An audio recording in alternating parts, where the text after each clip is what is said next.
from the Statistical Institute of Jamaica. And I wanted to know, well, you spoke about we have to get it down to the people. What are the plans in place to sensitize the general public about this, the 20% insurance and so forth?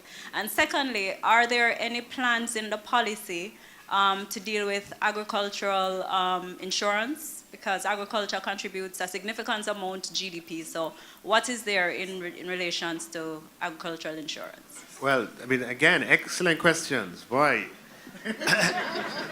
I mean, I wanted to go on the X Factor, but now, now I'm kind of wondering. So, agriculture. One of the things that we want to do with agriculture is to make it more resilient. Agriculture is so important to our economy. The correlation between agricultural performance and overall economic performance is very, very high. As agriculture grows, Jamaica grows. If agriculture falls, Jamaica falls. Right. And we have so much rain at some times and then so much drought at others. Mm-hmm. If we had more resilience in our infrastructure, that would not be a problem because we would have irrigation, right? We would be able to store crops when there are bumper crops because we've had good rainfall and so forth. We are at the moment doing a major irrigation project in the Essex Valley that the EU is behind through the CDB. And that project stands to make us a lot more, St. Elizabeth is the breadbasket of Jamaica. So it plans to make us a lot more resilient in agriculture in response to the weather as far as rain and drought are concerned. As far as insurance for agriculture is concerned, we have started a crop insurance program. I don't want to oversell it as to where we are, but we have started and that is good. The idea is to move from the level that we're operating at with respect to crop insurance to a higher level. With respect to involving the public at large, that's exactly where we're having this forum. I mean, disaster, risk, and so forth, climate is not the kind of topic that you have lights for. Right? It's the kind of thing you discuss, away from the lights.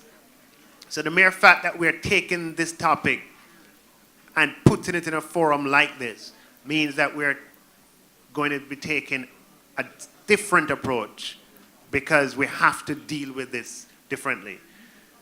We begin here with this public forum. The Cabinet has approved a policy process which will involve stakeholder consultation at the national level and at the regional and local levels. The policy will have 10 objectives, and one or two of those objectives involve making sure that at the local authority level, at the parish level, resilience and planning for disasters are a part of our public investment approach and our approach to policy in general. We expect to have further public engagements during the policy-making process and for it to culminate with a parliamentary action, i.e. the policy to be tabled in Parliament and for there to be a public debate or public forum where representatives can speak of how the policy is likely to address their particular constituency. So the answer to your question is that we, by virtue of having this public forum 2 days after the Cabinet approved the drafting of a policy, speaks to our commitment to public engagement as far as this is concerned.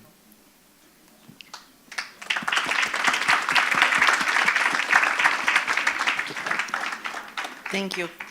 Before I ask you to join me in thanking our panelists, I just wanted to leave you with what for me are 4 takeaways, from the discussion today. First is that the resilience agenda has is multidimensional. There are different dimensions of resilience, and whether we call it a 360 or different pillars, it doesn't matter.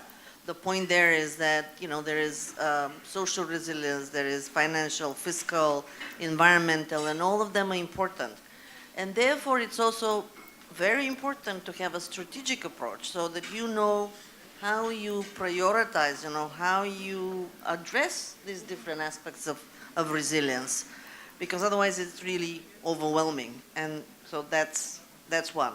Second is that the discussion really underscored the need to have a joint effort. The joint effort, you know, of the public sector and the private sector, and then resilience and addressing this risk is the job of everyone, be it at an individual level, but very, very importantly, the role of the government and the private sector, and particularly in situations like, you know, Jamaica, where there is a fiscal constraint, the very, very strong need to bring the private sector and market approaches, you know, to the resilience agenda.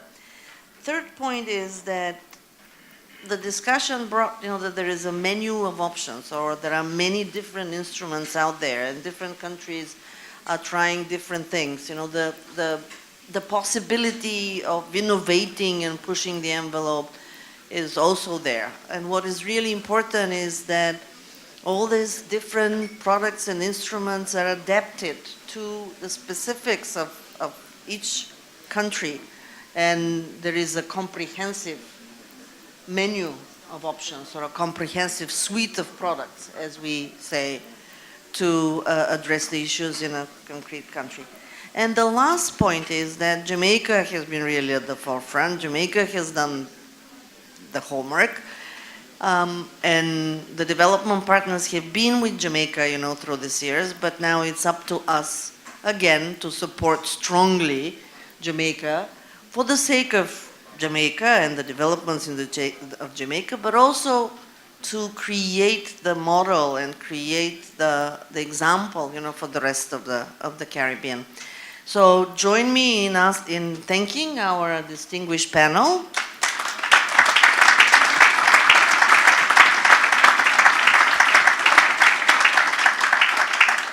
And I turn now to Mr. Trevor Anderson for the vote of thanks. Maybe we should join. And there's something sizzling already in the corner. So please stick around, you know, for the cocktail and the reception to continue that discussion.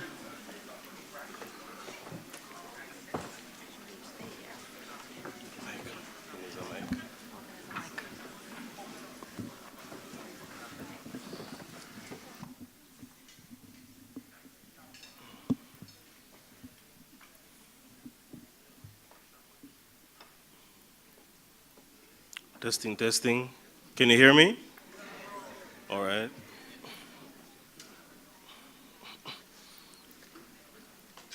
This certainly was an excellent event, and the breadth of information shared demonstrates that the government and our partners at the World Bank are committed to the business of planning and developing mitigating strategies for natural disasters that could have a deleterious effect on the economic growth agenda.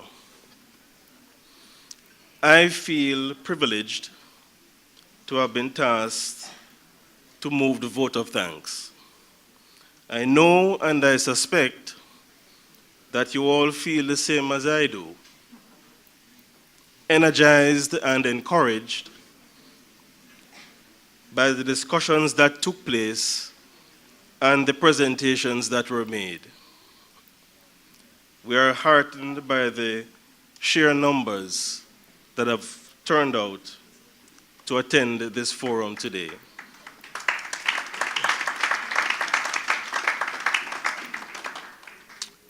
Our speakers were powerful. Thank you, Dr. the Honorable Nigel Clark, our Minister of Finance and the Public Service, for stimulating our minds as you created the context that allowed us to ruminate on the government's agenda. Jorge Familiar, with heartfelt gratitude for sharing valuable insights from an international perspective.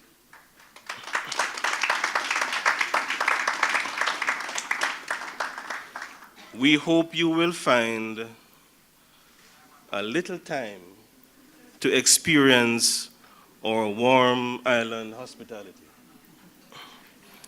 Our moderator, Galina Sotirova, World Bank Country Manager. Sincere appreciation to you, as you certainly kept the discussions between our panelists connected, and you did so with ease and poise as you navigated the discussions so well that we could all follow. Mr. Sheen Said, Country Director for the Caribbean, you effortlessly provided us with an overview which excited our minds for what was to come. And our very own Loris Jarrett, Deputy Financial Secretary and Acting Financial Secretary in the Ministry of Finance and the Public Service, who graciously welcomed all of us to what is now a positively unforgettable event. A public forum on facing fiscal risk of natural disasters. Thanks to both of you. I would be remiss if we did not express our appreciation to the team at JIS for authenticating this public forum as an all across the world event. People could join in the discussion and share in the experience. Thank you, JIS.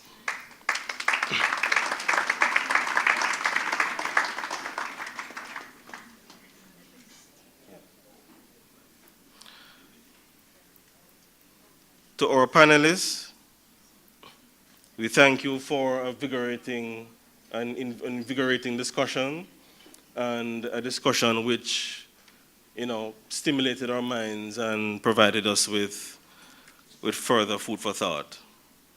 To the team at Nationwide, we are grateful to you as you presented the public forum in prime time on radio. So many Jamaicans and those who joined your station online could benefit from the discussion.